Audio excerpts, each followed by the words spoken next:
Masasabi po natin o pahayag po natin sa nangyari na may nagkaroon ng paninikil po sa loob ng inyong PNR site po? Alam mo, I have really mixed emotions, ano? Unang-una, natutuwa ako na nahuli sila. Pero ikalawa, nalulungkot ako dahil nangyari sa loob pa ng compound ng ehensya ng Philippine National Railways. Kawawa naman ang mga nagtatrabaho doon. Kami, ang mga kasama ko sa opisina, nagagamit ang pangalan namin dahil sa mga ginagawa nila pangungutong sa mga tao na hindi na rin namin kilala eh.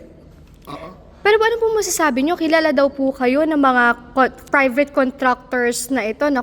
Yes po. Yes, nag-ano ho sila, may mga kontratista na nagreklamo sa tanggapan ko na meron daw mga nag-ooperate, nanghihingi ng pera sa kanila in exchange for contracts at PNR. No? Alam po ninyo, nangyayari na ito. Kaka-appoint ko pa lang, and this was 2.5 years ago. Alam po ninyo, wala naman akong kakilala rito sa Manila. I'm from the province sa Olongapo City. Kaya nung na-appoint ako, nagtataka ako, maraming gumagamit ng pangalan ko sa Maynila. Wala naman akong kilala dito. And I found out na yung mga tao na yan, they've been operating before I was appointed. No? Ginagamit ang pangalan ng mga nakaupo. Not only at PNR, but in other agencies. Kaya malaking grupo ho yan. No? Naniniwala ako kung mag-iimbestiga talaga ang kapulisan, malalaman nila, marami ho sila na ginagamit ang pangalan ng mga tao sa gobyerno. Kawawa naman kami. Actually, nakuha na nga po itong dalawang suspect na ito at napag-alaman na yun nga po, napapanggap sila na contractors at umaabot ng 1 milyon hanggang 3 milyon. Is this the first time that happened in the Philippine National Railways itong gantong insidente po? Itong nahuli, ngayon lamang nangyari. At ang nagpahuli po sa kanila, ako mismo. Kasi nandoon sila sa compound doon nila ginagawa yung mga transaksyon. So nung nalaman ko, tumawag kami ng pulis, dumating ang pulis, nahuli sila. Pero yung mga nagrereklamo, matagal na ho yan. Dahil nireport ko nga ho sa NBI yan, and in the Office of the Special Envoy for Transnational Crimes, inireport ko ho yan, nag-iimbestiga ho. Tamang-tama naman, nahuli sa loob pa mismo ng PNR. Kaya natutuwa ho ako.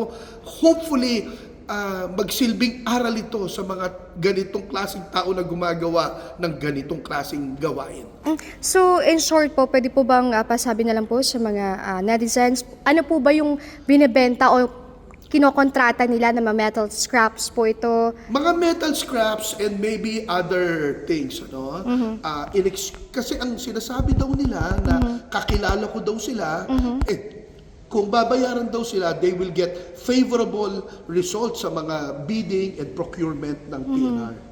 So, babala po sa publiko, huwag hong maniniwala sa mga salita ng mga tao na to, lalo na kung humihingi sila ng pera sa publiko. In exchange for supposedly mga metal scraps or favorable results sa mga bidding and procurement sa ahensya namin. Bawal ho yan sa ahensya namin. Hindi ho namin ginagawa yung ganyan. Yung nalaman nyo nga po na mismong sa site nyo, nandun din po kayo sa area Nasa po? opisina ko. Yung mga gwardiya namin sa baba, sinabihan ako na yung mga tao na nasa picture, na picture na doon kasi sila ng mga nagrereklamo, nandun daw sa baba. So ang ginawa ko, tumawag ako ng mga pulis, pinahuli ko. Akto po yung nangyari. Caught on the act na nandun sila. Okay. Nagtakbuhan nga naghabulan pa at nahuli sila. Okay. Chairman, pero dahil bago lang kayo na-appoint dyan, meron ba talagang nangyayaring yung bidding na nangyayari para mabenta yung mga scrap dyan? Wala. In the 2.5 years na nasa PNR ako, masyado ho kaming mahigpit sa procurement, sa bidding, hindi lamang sa scraps but sa lahat ng bagay sa PNR. No? Meron ho kaming board na very proactive. Linggo-linggo nagmi-meeting kami. We oversee the procurement activities of PNR. Binabantayan ho namin na hindi mahaluan ng kalokohan ng PNR katulad ng mga nakikita natin sa ibang ahensya. Malinis at matitino ang mga tao sa PNR. Pinapangalagaan po namin. Kaya nga, on one hand, natutuwa ako na nahuli sila. On the other, nalulungkot ako na ginagawa nila yung activities nila sa loob pa ng PNR. Kawawa naman ng mga tao at mga empleyado namin nagagamit sa mga kalokohan na ginagawa nila. At saka marami pong nabiktima at may pinapakita sila mga real or fake documents just to believe the other people na mag-invest or yun nga po, Magbigay ng pera. Magbigay ng pera. Yun na nga ho. Kaya nga, ang sabi ko nga, ang babala ko sa publiko, huwag maniniwala. At ang pakiusap ko sa pulisiya, mag-imbestiga. Kung merong sangkot sa PNR, mananagot sila. No? You have my word on that. However, ang gusto kong mangyari is mag-imbestiga ang kapulisiya. They have to do a thorough investigation because not only PNR is involved, is affected here. I think all the other agencies sa gobyerno, dahil malaking grupo ho yan, they are part of a bigger group, naniniwala ako, na gumagawa sa mga iba-ibang ahensya na yan. Pero Chairman, meron ba tayong ginagawang investigasyon bukod sa personal na investigation sa agency niyo? Well, nireport ko na ho yan sa dating kalihim namin, si Secretary Jimmy Bautista nung araw, about 2 years ago.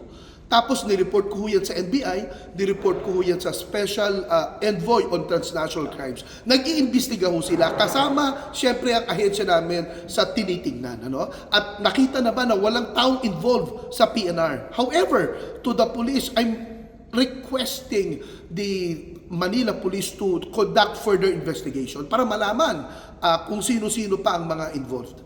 Okay, I'm good.